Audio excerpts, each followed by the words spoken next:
Shalom and welcome to another lesson in the book of Joshua. The people of Israel are coming home.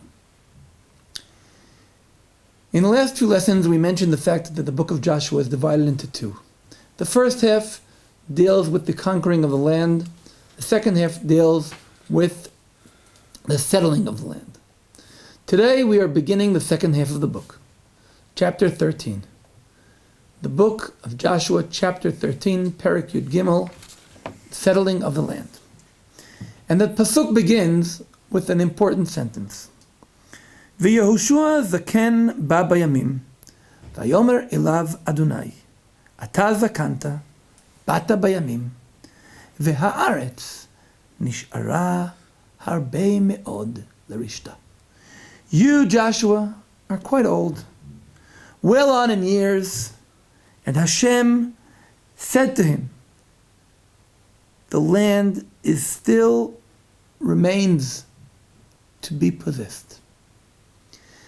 This verse, which starts the beginning, V'Yehoshua zaken ba b'yamim, Yehoshua is well old, well on in years, is mentioned in the entire book two other times. One time, the first time it's mentioned in the book of Genesis, chapter 24, referring to Abraham. When Abraham sends off his son, or actually his slave, to look for a wife for his son.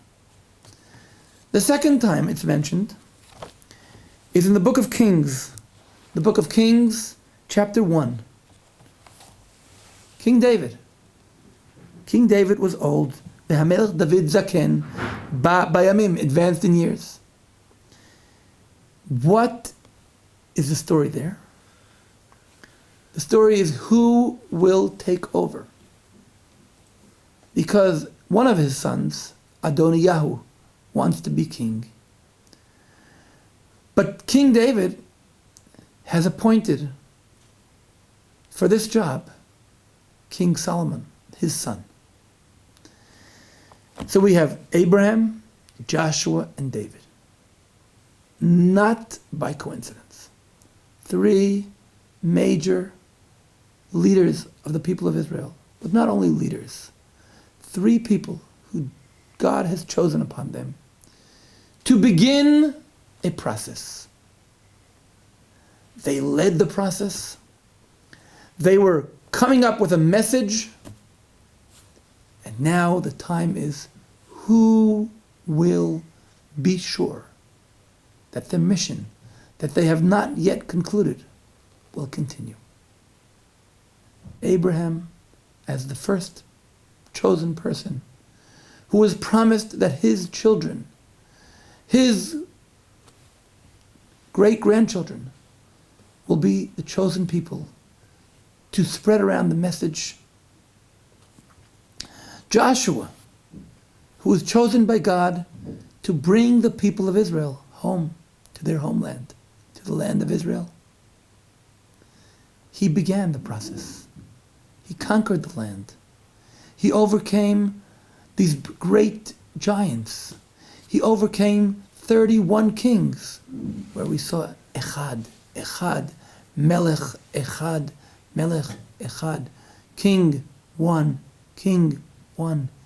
bringing the people of Israel to the land, reminding them that it is the land of Echad, of God. And King David, who was beginning the process of choosing the city of Jerusalem, beginning the process of establishing God's name in the city of Jerusalem. Abraham, Joshua, and David. They began a process. They began a mission. And the question was, will their actions continue? Will there be somebody who will take over their job and fit his feet in their shoes? Abraham chose Isaac to do so, but he had to be sure that Isaac will marry the right woman. King David he had to be sure that the right son would continue the mission. Joshua gave the people the land, but now it was in their hands.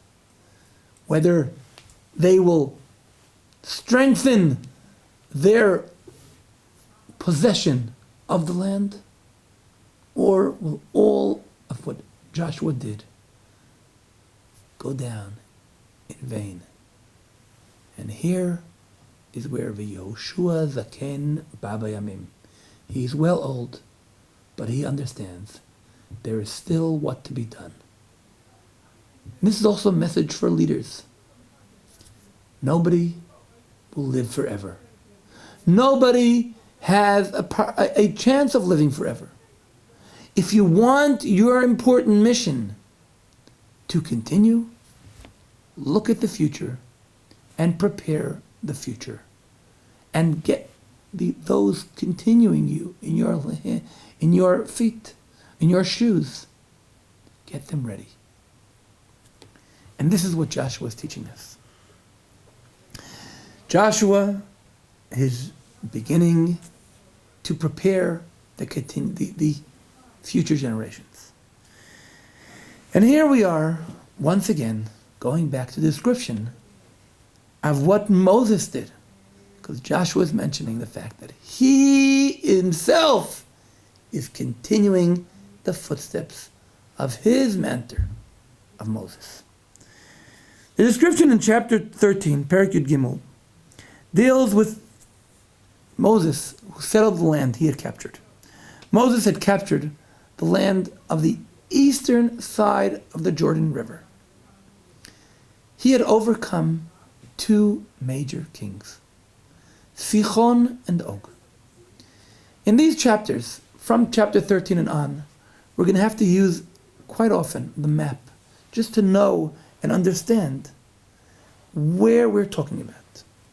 So let's just get a little picture of what exactly we're referring to, and we can use the map just to see and understand. The eastern side of the Jordan River is divided by 4 nechalim, which are small canals, and 1 river. All the way on the south, we have the Zered. Then above it, we have the Arnon. We have above it, towards the end of the Dead Sea, we have Nachal Cheshbon. A little further to the north, right in between, I would say, between the Kinneret and the Dead Sea, we have Nachal Yabok. And all the way near the Kinneret, in the south of the Kinneret, we have Nahar, we have a river, like the Jordan River, the Yarmuk. Sichon, who was the king of Emori, Sichon Melech Emori, his capital sat on the river of Cheshbon, but on the canal of Cheshbon, but it was only the middle of his kingdom. From the Arnon, which is in the center of the Dead Sea, all the way up to the Yabok, this is the territory of Sichon. So we have Sichon, who was from Arnon, the bank of Arnon, all the way up, crossing the Cheshbon, all the way up to the Yabok. This was Sichon. Sichon's land was divided. Until the Cheshbon, it was given to Reuven, the tribe of Reuven. From the Cheshbon to the Yabok, this was given to Gad. North of the Yabok, all the way up, past the Kinneret, all the way up north to the Hermon, this was all given to the children of the tribe of Menashe, the half of the tribe of Menashe, because the tribe of Menashe was divided. Why was the tribe of Menashe divided? And this is important to understand. Joseph had 2 sons, Menashe and Ephraim. These two sons were blessed by Jacob to be like tribes themselves, like Reuven and Shimon and Levi and Yehudah. God tells them that they have a mission. They are to keep the two parts of the people connected, united. The people of Israel are going to be possessing both sides of the Jordan River, the eastern side and the western side. On the eastern side, we have two tribes, Reuven and Gad. But in order to be sure that they stay united, God had a plan. He takes Menashe and divides it to two. Half of Menashe will be on the east, half of Menashe will be on the west, and this will help the unity of the people of Israel. And if we said the chapter, Parak 13, starts off with the very sentence, the Yehoshua Zaken Ba B'Yamim, Yehoshua wants to be sure that his mission is completed. Joshua, throughout his whole life, had a mission of uniting the people. So that now that he's settling the people in different parts of the land, he is continuing in the footsteps of his mentor Moses, keeping the people united. He is continuing what Moses began, giving off the land on the eastern side of the river, but there's one tribe divided into two that's going to make sure that the people of Israel stay united. Because Joshua understands that the only way that the people of Israel can actually bring about that their mission in the world, that bringing of the light of God to the world, is only if they themselves remain united. And here, when Joshua is beginning to divide the land, he remembers back what Moses did in the eastern side of the Jordan River. He gives the people the land and reminds them what their mission is.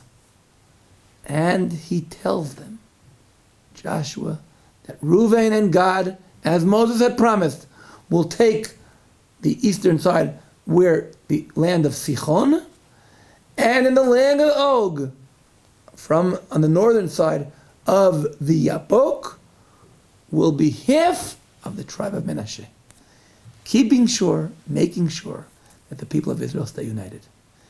Keeping the people united will be one guarantee that the people of Israel continue in the mission that Joshua was chosen to take out, and to bring about. Keeping the people of Israel united. That is the mission. Shalom.